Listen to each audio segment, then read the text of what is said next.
Ramayan fake है, ये एक ऐसा स्टेटमेंट है जो हमें रोजाना सुनने को मिलता है। YouTube पर एक सो कॉल्ड बुद्धिजीवियों की लॉबी है जिनके जीवन का मकसद यही है कि वो रोज सुबह उठें और रामायण के बारे में बुरा भला बोलें। दोस्तों, ये बुद्धिजीवी जब भी रामायण के बारे में बुरा भला बोलते हैं तो तब उनके पास देने के लिए एक यही लॉजिक होता है कि रामायण इसलिए फेक है क्योंकि वो साइंटिफिक नहीं है। आपके सामने जब कोई इस तरह के लॉजिक रखता होगा तो आप भी एक बार को घबरा जाते होंगे कि आखिर इसका जवाब क्या देना है। लेकिन आज इस वीडियो को पूरा देखने के बाद आप ये भी जान जाएंगे कि कौन से ऐसे बुद्धिजीवी हैं जो रामायण को सच नहीं मानते और उनके लॉजिक का जवाब क्या है। हमारी बातचीत में सबसे पहले हम जिस सो कॉल्ड बुद्धिजीवी के बारे में बात करेंगे वो हैं सोशल मीडिया गुरु विकास दिव्य कीर्ति। इनके बारे में लोगों को लगता है कि ये बहुत सुलझे हुए और शांत इंसान हैं, लेकिन आइए इनका एक और चेहरा देखें। एक मुंह से निकला राम और उसका पेट भरा था। ये विचार हैं हमारे विकास सर के। आगे विकास सर धर्म के बारे में बात करते हैं। धर्म लोगों को बर्बाद कर रहा है, लेकिन धर्म से ज्यादा ऑफलाइन कोचिंगों ने बच्चों को बर्बाद किया है और ये भी इन्हीं कोचिंग्स ने बताने की कोशिश की है कि कोई इंसान अगर IAS बन जाए तो वो मोक्ष प्राप्त कर लेगा। लेकिन धर्म को स्कैम बताने वाले विकास सर कभी इस स्कैम के बारे में बात करेंगे? यहाँ तक तो फिर भी ठीक था, लेकिन विकास दिव्य कीर्ति ने हद तब कर दी जब उन्होंने ये बयान दिया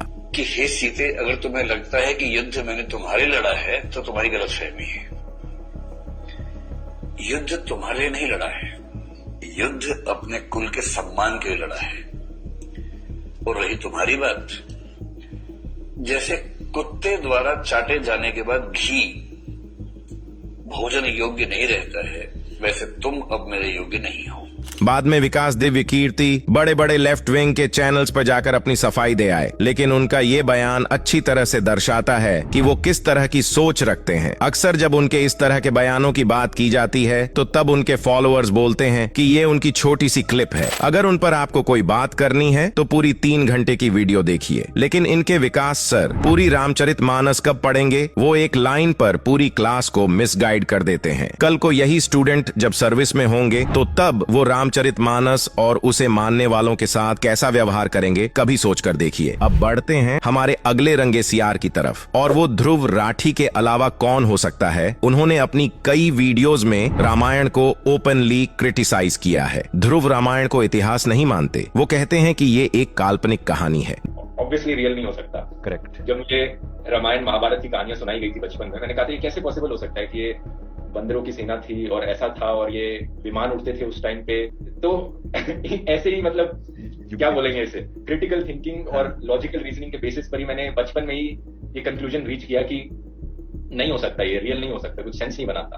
ध्रुव के इस तरह के बयान उनके फॉलोअर्स के मन में रामायण के प्रतिहीन भावना भर देते हैं। ध्रुव खुद तो नास्तिक हैं ही, वो साथ में दूसरों को भी नास्तिक बनाना चाहते हैं। दोस्तों, ध्रुव राठी हों या विकास दिव्य कीर्ति, ये लोग अक्सर कोशिश करते हैं कि धर्म को साइंस के रडार में लाया जाए ताकि विज्ञान के बलबूते ये हमारे धर्म को फेक और मिथ्या साबित कर दे। लेकिन आगे ऐसी रिसर्च है जिसकी मदद से आप वैज्ञानिक ढंग से सनातन और श्री राम को सच साबित कर सकते हैं। श्री राम, महाभारत या रामायण पर शक करना भारत के अस्तित्व पर शक करने जैसा है, लेकिन दुराचारियों को उनकी भाषा में जवाब देना जरूरी होता है। ये विज्ञान के माध्यम से हमें नीचा दिखाते हैं, लेकिन आज हम विज्ञान के रास्ते ही अपने आप को सही साबित करेंगे। रामायण की शुरुआत होती है श्री राम के जन्म के साथ, और वाल्मीकि रामायण में लिखा है कि श्री राम का जन्म चैत्र माह के 9वें दिन हुआ था। इस दिन सारे ग्रह अपनी मेजर एक्सिस पर थे और अयोध्या से उन्हें साफ देखा जा सकता था। नासा का एक सॉफ्टवेयर है जिसका नाम है प्लेनेटेरियम सॉफ्टवेयर। जब उस पर यह देखा गया कि 8 में से 7 ग्रह अपनी मेजर एक्सिस पर जब थे तो तब दिन कौन सा था, तो जवाब आया 9 जनवरी 5114। ये जवाब अंग्रेजी कैलेंडर में था, लेकिन जब इस कैलेंडर को भारतीय कैलेंडर में बदला गया तो तब दिन चैत्र मास की 9वीं तिथि का निकाला ये डाटा। भले ही 5114 BC की तारीख बता रहा हो, लेकिन जब ये देखेंगे कि इससे पहले ये संयोग कब बन रहा था तो तब तारीख आएगी लगभग 8 मिलियन साल पहले की, और यही वो समय है जब रामायण असल में घटित हुई थी। लेकिन एक साइंटिफिक सबूत से इन लोगों का क्या होगा? हमारा अगला सबूत ये पूरी तरह से साबित कर देगा कि रामायण को 1 मिलियन साल पहले ही लिखा गया था। ये सबूत है 4 दांतों वाला हाथी। हो सकता है कि आप इसके बारे में पहली बार सुन रहे हो। आपने मेमत के बारे में सुना होगा, जिसे पाषाण काल का बताया जाता है, लेकिन ये हाथी उससे भी पुराने हैं और रामायण में इनका जिक्र है। रामायण में जब सुंदरकांड के दौरान हनुमान जी लंका में एंट्री लेते हैं तो उसी समय उन्हें इस तरह के हाथियों से लड़ना पड़ता है। ये हाथी 13 फुट लंबे होते थे। आप पॉज करके सुंदरकांड के इस पूरे डिस्क्रिप्शन को पढ़ सकते हैं। जब वैज्ञानिकों को इस तरह के हाथियों का अवशेष मिला तो तब वो हैरान रह गए, क्योंकि ये नॉर्मल हाथी और यहाँ तक कि मैमट से भी ज्यादा ताकतवर हुआ करते थे। लेकिन वाल्मीकि रामायण में इनका जिक्र पहले से था। लेकिन इन हाथियों के बारे में बात करते समय सो कॉल्ड बुद्धिजीवी आपसे ये जरूर पूछेंगे कि क्या सिर्फ इनके बारे में बात कर लेने से वाल्मीकि रामायण सच्ची साबित हो जाती है? अक्सर वो सवालों को ऐसे ही घुमाते हैं कि एक भोले भाले और सीधे इंसान के पास जो मैनिपुलेशन करना नहीं जानता, उसके पास कोई जवाब न रहे। लेकिन आप यहाँ क्रक्स को समझने की कोशिश करिए। हमारा ये मकसद नहीं है कि हम ये साबित करें कि वाल्मीकि रामायण सच है या नहीं। इस पॉइंट से ये साबित होता है कि वाल्मीकि रामायण हिस्ट्री की एक घटना है, वो काल्पनिक नहीं है, क्योंकि हमें आज तक नहीं पता था कि 4 दांतों वाले हाथी होते हैं। तो जरा सोचिए कि इस बात का आखिर महाकवि वाल्मीकि को कैसे पता चला। रामायण के बारे में कहा जाता है कि उसे हाल फिलहाल में 1000-2000 साल पहले लिखा गया है। लेकिन क्या 1000-2000 साल पहले किसी को इस जानवर के बारे में पता था? क्या किसी भी दुनिया के किसी और ग्रंथ में इस तरह के हाथियों का जिक्र है? जवाब है नहीं। तो फिर 1000-2000 साल पहले महाकवि वाल्मीकि को ही इनके बारे में कैसे पता चला? अब बढ़ते हैं हमारे अगले सबूत की तरफ। विज्ञान कहता है कि 17 दिसंबर 1903 ये वो तारीख थी जब राइट ब्रदर्स ने पहली बार प्लेन उड़ाया था। तो क्या उससे पहले इस दुनिया में किसी को प्लेन के कॉन्सेप्ट के बारे में भी नहीं पता था? अगर ऐसा है तो पुष्पक विमान कैसे एग्जिस्ट कर सकता है? दोस्तों, पहले तो समझने वाली बात यह है कि हम बात कर रहे हैं 2 अलग अलग युगों की। एक टेक्नोलॉजी दूसरे युग में नहीं जाती और जब भी नया युग शुरू होता है तो